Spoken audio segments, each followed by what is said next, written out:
bagian dalam atau bagian spare partnya itu ada perbedaannya nggak sih Pak? Contohnya ini, kalau bagian di luarnya kita nggak bisa tahu, karena yang bagian orisinilnya pun juga sama ini. Mitra Podcast, brum brum brum. Assalamualaikum warahmatullahi wabarakatuh. Halo, selamat datang kembali di Mitra Podcast. Nah, semoga kalian semua yang saat ini sedang menonton video ini, kalian masih dalam keadaan sehat. Dan jangan lupa kita masih dalam masa pandemi yang sudah hampir 2 tahun. Nah, oleh sebab itu jangan lupa tetap menjalankan protokol kesehatan. Dan menginformasikan bahwa syuting hari ini semua kru dan juga bintang tamu yang datang sudah menjalankan swab dan juga kita semua sudah divaksin. Oke, nah jadi seperti biasa di Mitra Podcast ini akan membahas seputar otomotif. Dan di podcast kali ini saya sendiri cukup antusias karena pembahasan hari ini termasuk yang sering ingin diketahui oleh para pengguna mobil. Hari ini saya bersama Pak Joko selaku manajer spare part di Mitra Suzuki. Dan halo Pak Joko, sebelumnya Halo Kiki. Saya ucapkan terima kasih sudah berhadir. Yang duduk di sini tuh pada manajer-manajer semua guys. Oke. Gimana kabarnya nih Pak? Kabarnya baik sih, ya, sehat selalu. Semuanya juga masyarakat juga sehat-sehat selalu semuanya. Dijauhkan dari COVID karena sekarang maksudnya pandemi, prokes tetap harus jalan. Oke, nah itu tadi. Terus mungkin pertama-tama kita akan membahas yang paling sering ingin ditanyakan adalah spare part. Kalau ngomong-ngomong spare part, pastinya spare part asli dan spare part imitasi. Tapi sebelum ke sana, kita tanyakan dulu apa sih fungsi spare part itu gitu. Oke. Sebelum kita menjawab fungsi dari spare part itu sendiri, kita harus tahu dulu apa sih yang dimaksud dengan spare part, kan gitu. Yeah. Jadi spare part itu adalah bagian dari kendaraan atau mesin, ya, yang difungsikan untuk mengganti unit yang rusak atau aus apabila ada yang komponen rusak. Yeah. Gitu. Nah, sekarang kita fungsinya apa sih gitu loh, ya, di dalam spare part itu sendiri. Fungsi dari spare part itu sendiri adalah, pertama adalah untuk backup unit. Jadi kita ATPM, ya, maksudnya ATPM ya, ATPM bikin unit, itu dia bikin juga yang namanya spare partnya. Itu fungsinya juga untuk meng-backup unit. Unit di dalam Suzuki itu ada 3 model. Untuk roda 4, roda 2, dan OBM. Tahu ya OBM-nya? OBM apa Pak? OBM itu adalah outboard marine. Oke. Jadi mesin-mesin kapal yang kecil-kecil yang biasanya dipakai di Sungai Kapuas. Ini kan pakai mesin-mesinnya Suzuki, iya. seperti itu. Ya. Terus yang kedua adalah untuk backup service. Jadi service itu perlu di backup. Jangan sampai customer datang ke bengkel, begitu ada penggantian spare part, bengkelnya nggak punya stoknya spare part. Ini kan lucu juga, gitu loh. Wah, berarti kecewa akhirnya ujung-ujungnya customer, oh tidak ada spare partnya. Terus yang ketiga adalah sebagai brand image, ya. Jadi Suzuki bikin unit, ada bikin spare part, dan juga sebagai brand unitnya Suzuki itu sendiri, bahwa beli unit Suzuki itu bagus karena apa? Spare partnya ada, ditunjang dengan spare part yang lengkap, bagus, murah. Okay. Gitu. Fungsi dari spare part itu sendiri adalah sebagai backup unit, ya. Backup unit perlu ada backup.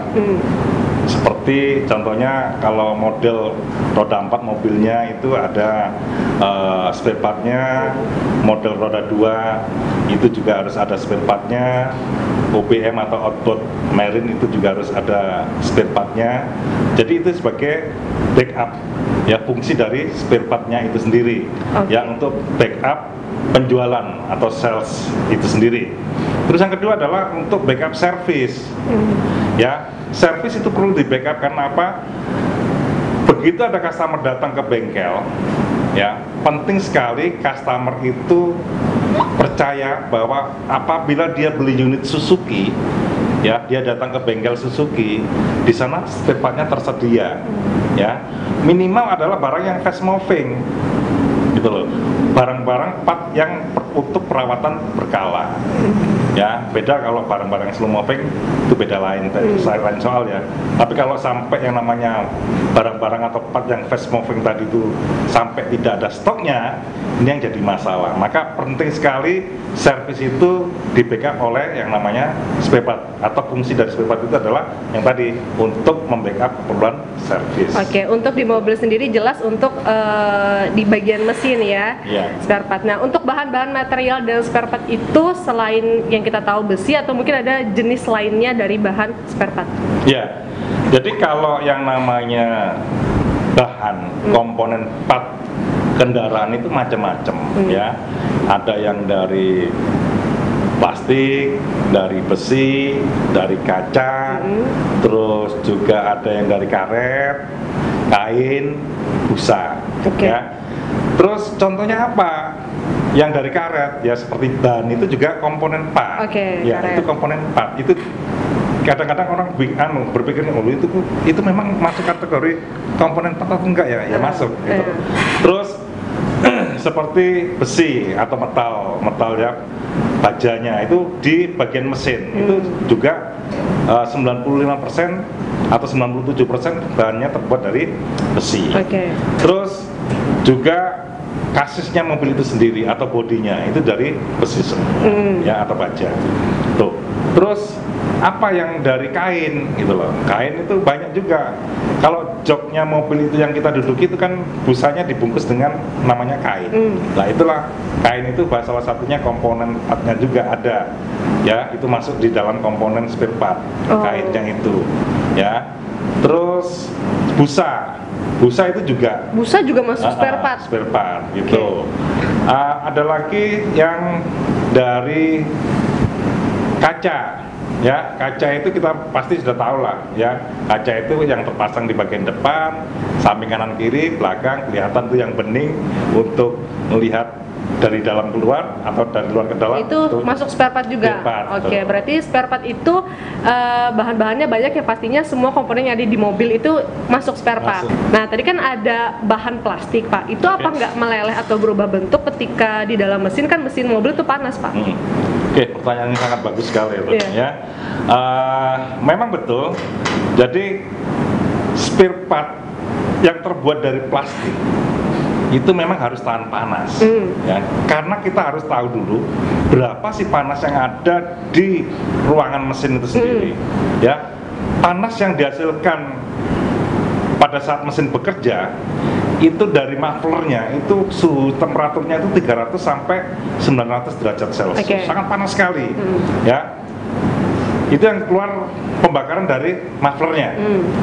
Tetapi yang di dalam sistem pendingin mesin itu harus bisa secara konstan, suhunya harus stabil di angka 90 sampai 95 derajat Celcius. Ya. Dari panas sekian itu kalau melebihi berarti bisa dikategorikan mesinnya pasti overheat. Ya. Jadi sistem pendinginannya yang akan mengatur. Lah, bagaimana dengan komponen part yang terbuat dari plastik? Kan gitu.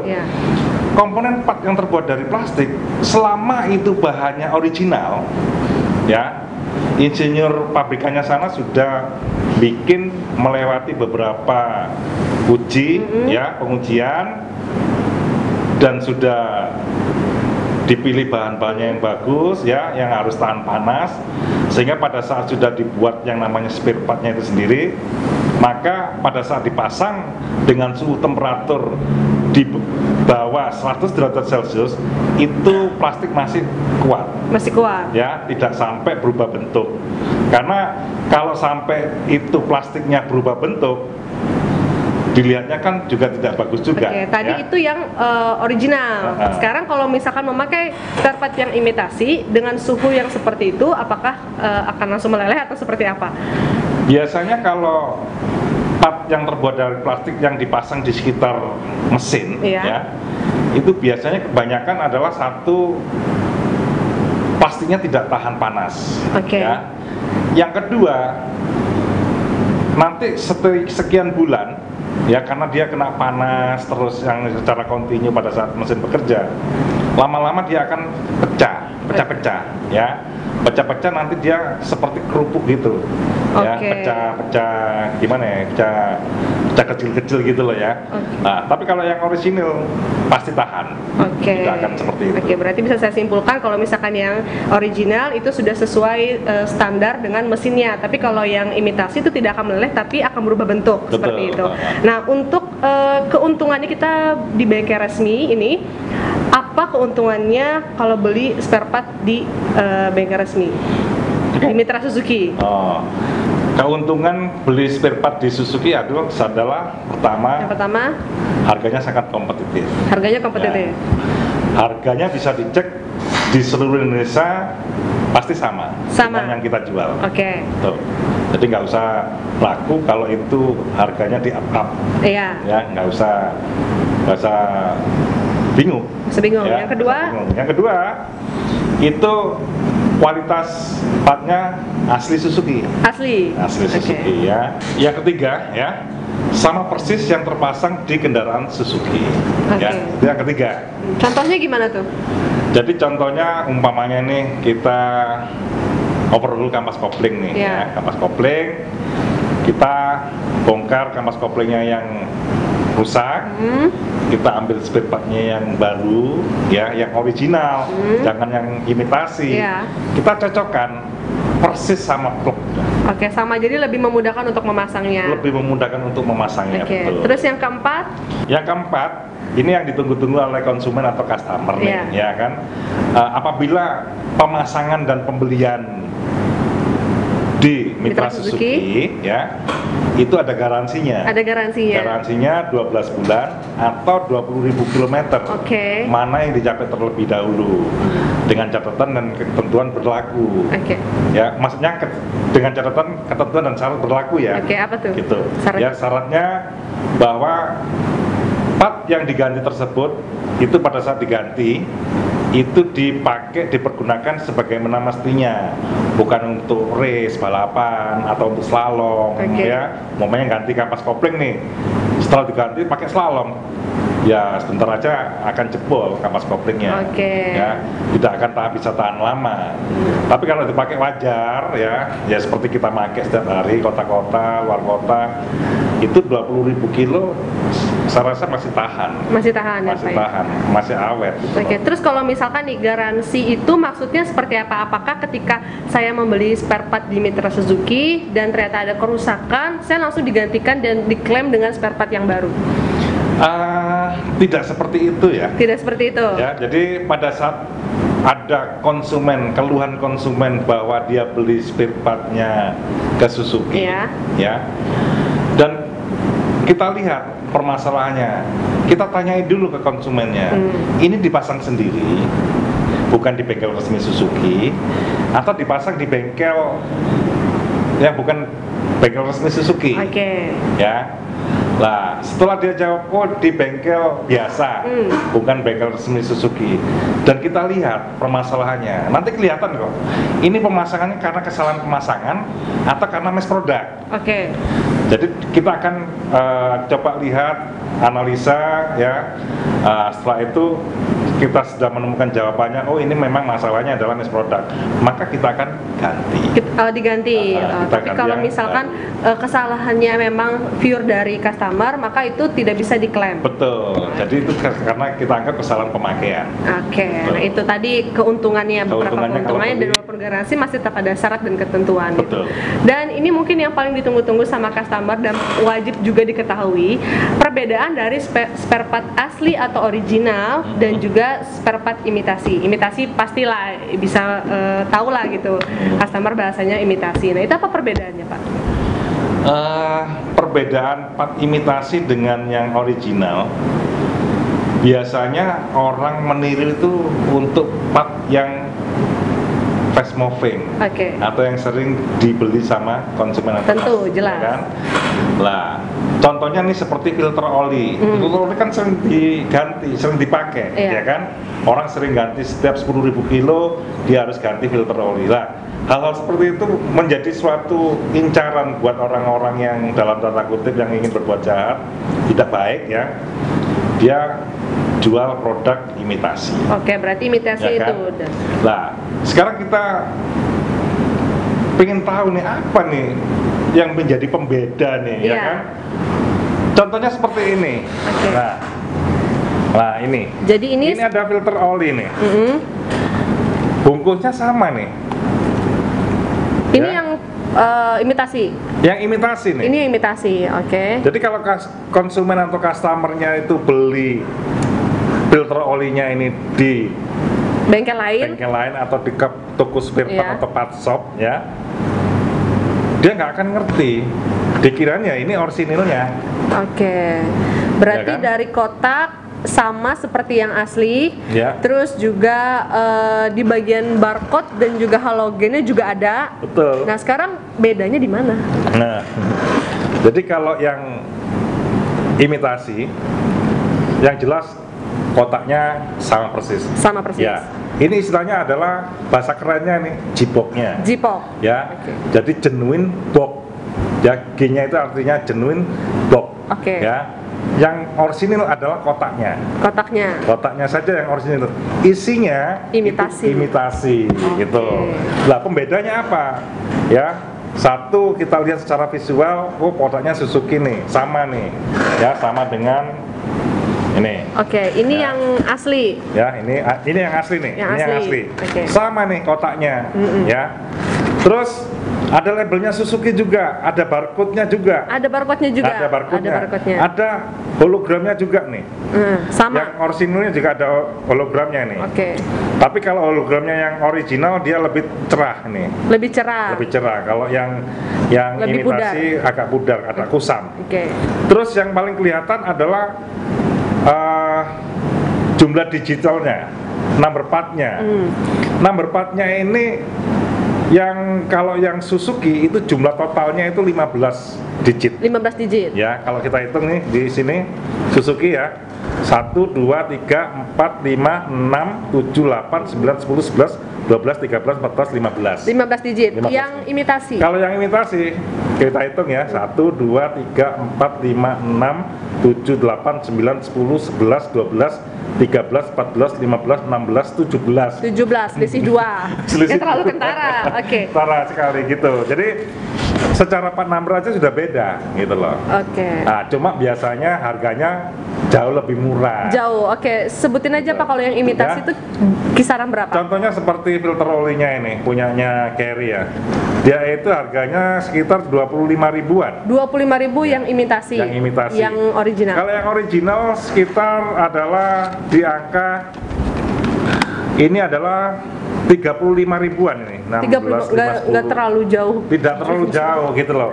Tetapi efek daya rusaknya Oke. ya gara-gara filter ini bisa turun mesin. Dan yang paling penting adalah part yang imitasi ini akan menjadikan reputasi Suzuki akan jadi lebih jelek. Ya, jelas Karena lah orang Pak.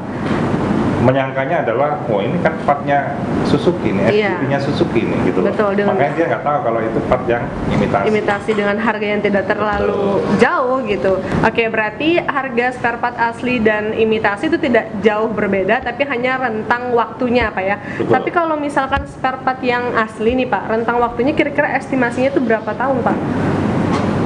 Kalau kita lihat masing-masing dari part yang diganti tadi, yang imitasi, contohnya filter oli. Iya. Filter oli ini bahan dasarnya untuk penyaringnya itu kan beda dengan yang original, pasti beda. Nah, kalau yang original itu biasanya 10.000 kilo itu harus diganti. Oke. Ya. Tetapi kalau orang kita bicara yang imitasi, dia gantinya tiap 10.000 kilo, maka yang akan rusak duluan adalah bagian di dalam mesinnya itu sendiri. Oke. Karena apa? Kok bisa rusak? 10.000 kilo itu waktu yang lama, ya. Partikel-partikel kecil itu tidak bisa tersaring dengan sempurna di filter oli yang imitasi, sehingga dia lolos, ya. Lolos masuk ke sistem pelumasan mesin, masuk ke dalam metal jalan, metal duduk. Ya, dari situ akan gores sedikit demi sedikit, lama-lama bunyi mesin akan terdengar ngelidik. Akhirnya merusak mesin yang lain. Merusak part yang lainnya. Oke, berarti kalau misalkan pakai spare part yang asli bisa saya simpulkan kalau misalkan rentang waktu 5 tahun, minimal 5 tahun sampai 5 tahun ke atas kalau yang asli. Tapi kalau yang imitasi itu di bawah 5 tahun udah terjadi masalah. Jadi gitu. Masalah, betul. Oke, ya bisa disimpulkan kita akan rugi waktu, rugi biaya lagi, jasa dan pemasangan segala macam gitu. Dan kalau spare part yang imitasi pun awalnya kita pengen murah ganti satu, akhirnya merusak spare part yang lain. Oke, dan untuk promo spare part di Mitra Suzuki nih Pak, kalau misalkan customer pengen beli, kalau sudah tahu spare part yang asli, kira-kira ada promo nggak sih Pak? Biasanya kita promo itu tidak bisa langsung ke konsumennya langsung atau usernya langsung. Kita biasanya tidak melakukan seperti itu. Biasa yang kita lakukan adalah bekerja sama dengan servis. Oh iya, dengan servis. Jadi servis nanti ada yang namanya service campaign. Dari service campaign itu nanti ada program dari servis, penggantian baik itu penggantian oli atau item spare partnya apa-apa dengan nilainya sekian lah, itu bisa dipakai oleh konsumen untuk datang berkunjung ke bengkel resmi Suzuki, mendapatkan biasanya jasanya lebih murah, spare partnya pun juga ada potongan. Oke, berarti dari servis ya Pak ya. Nah, terus untuk cara order nih, misalkan saya punya mobil R3, terus saya pengen order spare partnya aja nih, kira-kira cara ordernya ke Mitra Suzuki gimana? Kalau kita mau order atau konsumen mau order ke Mitra Suzuki untuk cari spare part atau tanya-tanya spare part, biasanya kalau yang saya sarankan nih ya, harusnya sih langsung datang aja. Langsung datang ke dealer atau di tempat kita ada namanya Pak Depo. Ya, di situ bisa tanya dan kita bisa melayani. Tidak khawatir ada kesalahan. Tapi kalau by telepon biasanya banyak miss di situ. Apa yang dimaksud konsumen dengan yang kita terima itu nggak sinkron. Sehingga pertanyaannya, jawabannya muter-muter aja di situ. Karena mungkin beda bahasa kali Pak ya. Mungkin bahasa yang dimaksud oleh customer itu seperti ini, tapi di bahasa part shopnya itu memang ada tersendiri gitu. Oke, jadi lebih baik memang cara ordernya via WA ada. WA ada. Memang sudah siapkan. Terus pakai telepon juga ada. Tapi lebih baik memang harus datang langsung. Nah, kalau misalkan customer punya mobil dengan tahun lama, apakah itu ada ketersediaan stok spare partnya di Suzuki atau memang harus ngecek dulu nih di spare part lain? Selama di PT SIM-nya sana, Jakarta, ATPM sana stoknya ready, kita akan bantu. Ya. Tapi apabila sudah masuk di kategori discontinue, karena memang umur kendaraannya itu sudah lama, 10 tahun lebih umpamanya, maka kita akan bantu lihat cek melalui LSP. Apa LSP itu? Yaitu Live Stock Portal. Kita bisa melihat stok yang lama-lama yang ada di dealer-dealer Suzuki seluruh Indonesia. Oke, berarti cara ordernya walaupun ada WA dan juga telepon, lebih baik langsung datang ke dealer Mitra Suzuki di Kalimantan Selatan dan juga Kalimantan Tengah. Kita ada juga counter-counter kita ya. Di Kalimantan Selatan ada 8 counter, yang 2S maupun yang 1S dan 3S. Di Kalimantan Tengah juga ada 6, ada 3S, 2S dan 1S. Jadi bisa tanya di sana, karena di sana pasti bisa dibantu. Tersedia. Bukan tersedia spare part. Tapi dibantu. Tapi akan dibantu nanti. Berarti tinggal dicari ke dealer terdekat gitu, karena sudah ada di Kalimantan Selatan dan Kalimantan Tengah. Terima kasih Pak Joko sudah hadir dan meluangkan waktunya untuk berbagi sharing spare part asli dan juga imitasi hari ini ya. Oke, dan juga buat Mitra Borneo, terima kasih sudah menonton podcast ini, dan kalau misalkan ada pertanyaan seputar spare part, tinggal kasih komentar di kolom komentar di video bawah ini. Dan jangan lupa like, comment, dan subscribe channel YouTube Mitra Suzuki. Sampai ketemu di video selanjutnya. Saya pamit. Assalamualaikum warahmatullahi wabarakatuh. Mitra Borneo, brum.